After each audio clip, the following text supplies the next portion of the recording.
Right, I think we're back in action. I certainly hope we are.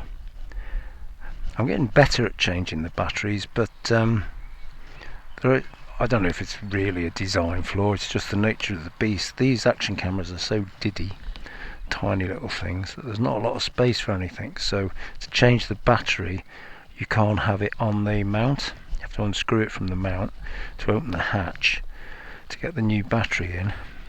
Looking at the battery I just took out, according to the little battery meter, it's sort of, you know, if you sort of just looked at it by eye, you'd have said it had about 3/4 left in it. But on the principle that everything I've read so far suggests that they last 60 minutes to 90 minutes, I think it's safer to change it. Right, hopefully I've got it pointing sort of in the right way. What I have noticed on this is that you do get a sort of permanent image of the top of this screen. And talking about the screen, at these sort of speeds it's fine, but if you're going cruising at 60 plus, then it's actually not a lot of use. In fact, I almost wonder if you're better off without it. My helmet is it's very comfy. I'm happy with it. It's one of these flip lid helmets by MT. I think it's a MT Storm is the make, but it's actually quite noisy. So I usually wear earplugs, which is probably a good thing. You should wear earplugs anyway. End up with, well, even worse tinnitus than I've already got. But this screen, it looks like it should be alright, but it seems to direct everything into your face. Right, we're heading home basically, not far from the start of the ride. And next stop is Bungay. So this side of the road here is where the river's running. Can't see it, but it's down there. There used to be, this is coming into Earsham, there used to be an otter trust place here. There's a bit of an adventure place for kids and scouts and things there, and it's quite a nice spot by the side of the river.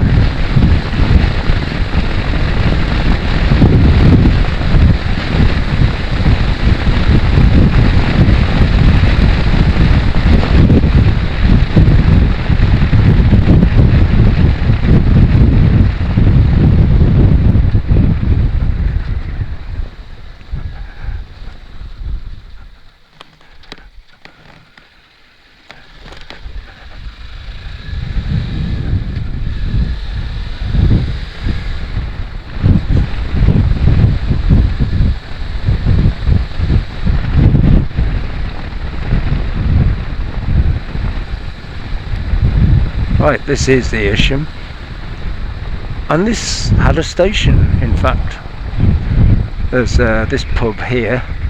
There's classic vehicle meets happen there, and there you go, Station Road, just down there. The building still exists, and you can still again see a bit of the platform. It's a private house now.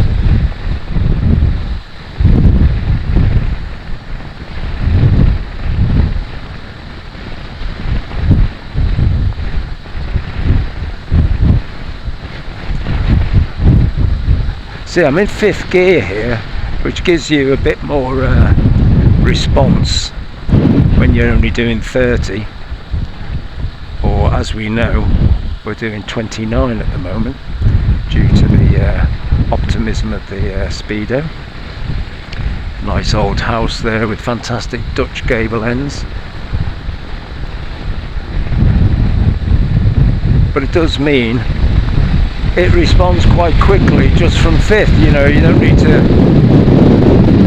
do hysterical dropping of gears.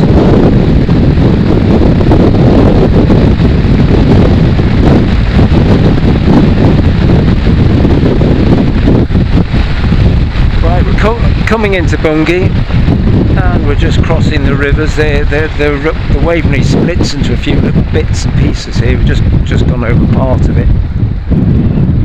These guys have got right of way. There you go. Welcome to Bungay.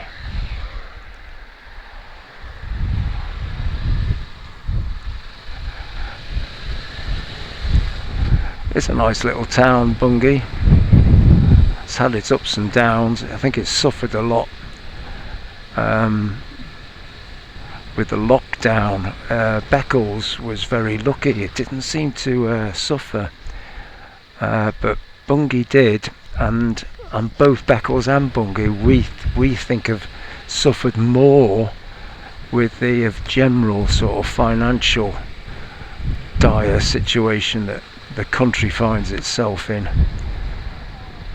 But we won't be going through the middle of the town, but that's a thing called the Buttercross, and the main high street is there, but a lot of the houses, a lot of the shops on it are really, some of them are closed down and all looking a bit tired. But it is a nice little town, lots of nice buildings, of course. There's the ruins of the old, possibly, I don't know if it was just a church or whether it was actually an abbey. The church itself there is not used anymore. Well, not used as a church anymore.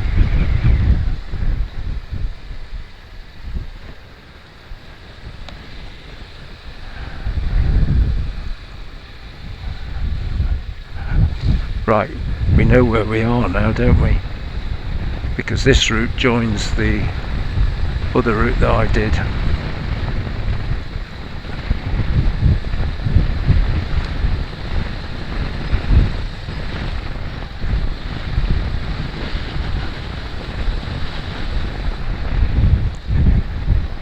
And this final part is the same as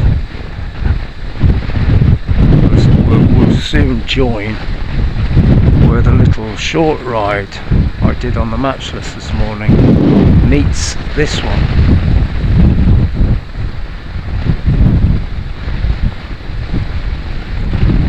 Well, although it's clouded over compared to this morning, it's dry and I'm actually very warm. It's about the first time since November out on the motorbike that I've been warm, because I do actually ride through the winter. I don't see,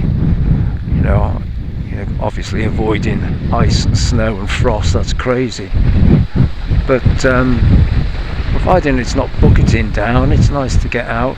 It does mean you have to do an awful lot of washing of the bike, and particularly it has to be said, the old Matchless, I can hear an alarm going off somewhere. Anyway, the old Matchless is, it's all steel and, it's basically oily rag condition to start off with, so I can keep on top of it, whereas this, with the sort of cheap plated fastenings and skinny thin steel, this isn't quite as easy to keep looking nice. But every time I do a ride out, I do wash it down as best I can. Well, this is Annis Hill again.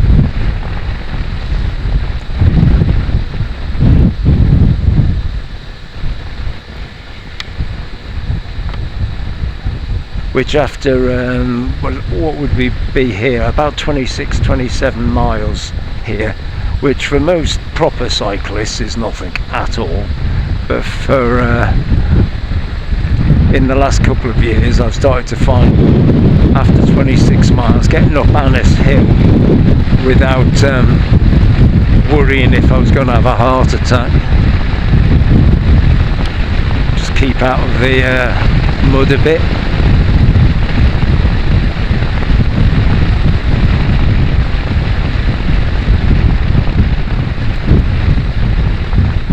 Now, this morning I didn't stick with the normal route. I went where that car's going, which is one of the routes I take, because I wanted to avoid this bit, which they did a couple of...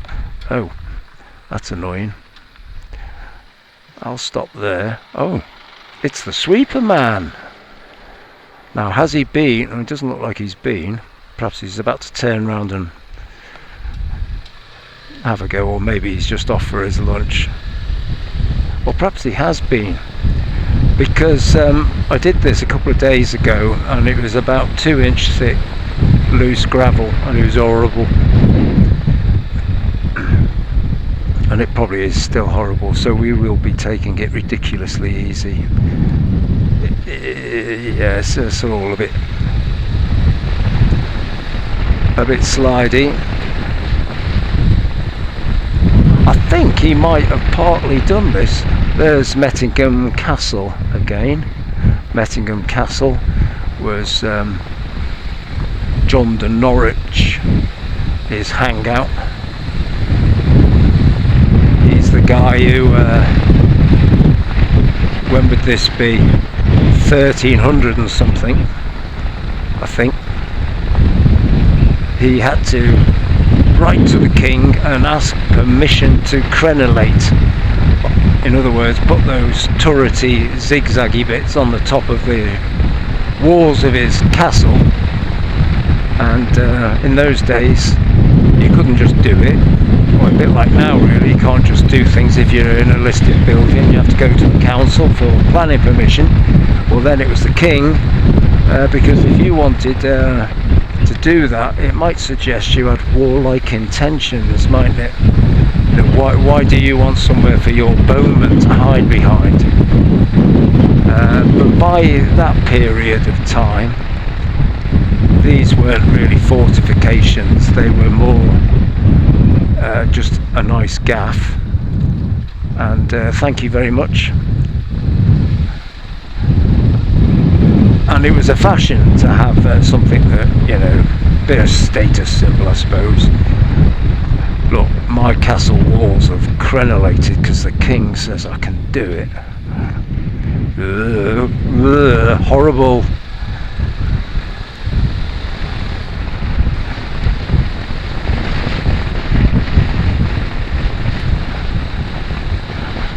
The back wheel slipping round, one thing, but when the front rolls out, that's horrible.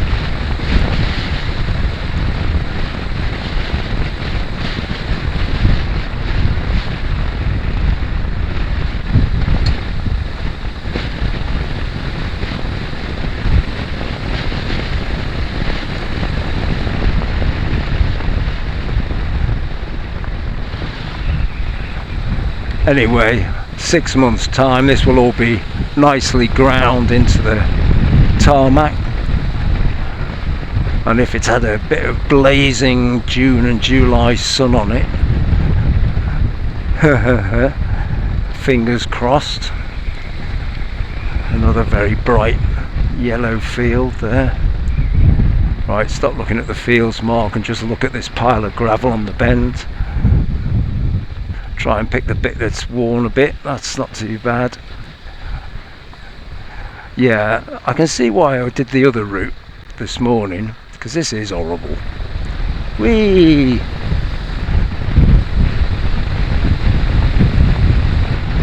Some people have the, I don't know, you see some people who are just better at it than I am. They would pile round there and they'd let it slide and they'd control the slide somehow. And then they'd bring it upright and then they'd power it round the next bend, probably while standing on the saddle with one hand on the handlebars. But you know, I've never been able to do anything like that. I'm not sure if it's a skill thing or a mental thing, or a combination of the two. But now I'm officially a pensioner, I don't think there's any place for me doing crazy antics.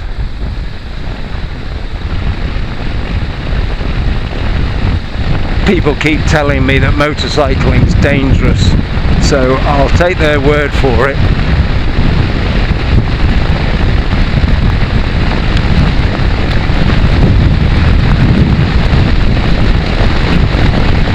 have to admit, apart from a break between the age of 20, when I piled up my poor old Triumph motorbike and bent it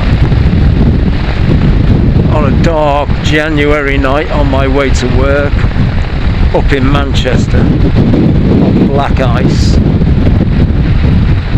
and buying a let's see, when was that? A Royal Enfield Bullet, one of the Indian Enfield Bullets, one of the very first ones brought back into the country. I think it was about 1987. Yeah, it'd been 1987, or brand new one. And that was the early iron bullets, nothing like the one that there's several different varieties that they've had over the last, well, quite a long time now, and but that Enfield bullet was very much a 1950s bullet. I loved it. I had 10,000 miles of trouble-free riding out of it. It was absolutely fine, nothing wrong with it. Again, 1950s brakes, so the braking was a bit horrible. This was before they put a twin leading shoe brake on the front of that Indian Bullet. But apart from that, a 10-year gap between 20 and being 30 years old, I have had a motorcycle all the time. So 40 years maybe. No, that's not right.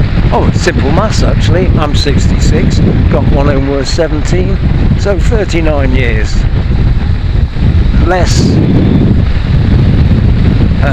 Less than 10, so 29 years. There's plenty of people who can beat that average.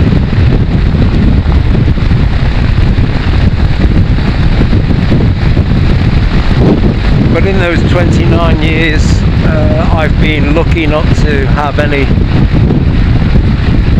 untoward events.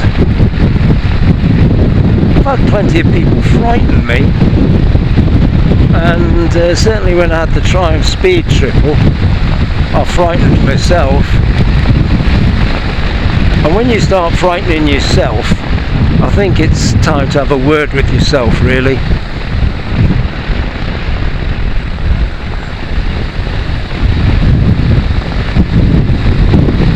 Anyway, we're nearly back to where we started, so I will pull in off the road again. People down there might think I'm casing the joint. No, they won't.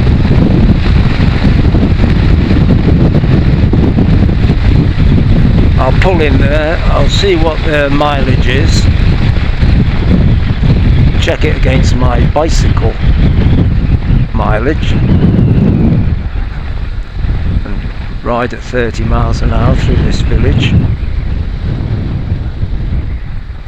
It's all looking very spring-like now. As you can see, some of these vehicles only just fit. The edges of the road are chewed up, but certainly along here they must have a lot of these tractors here. I shall dodge in here and switch everything off.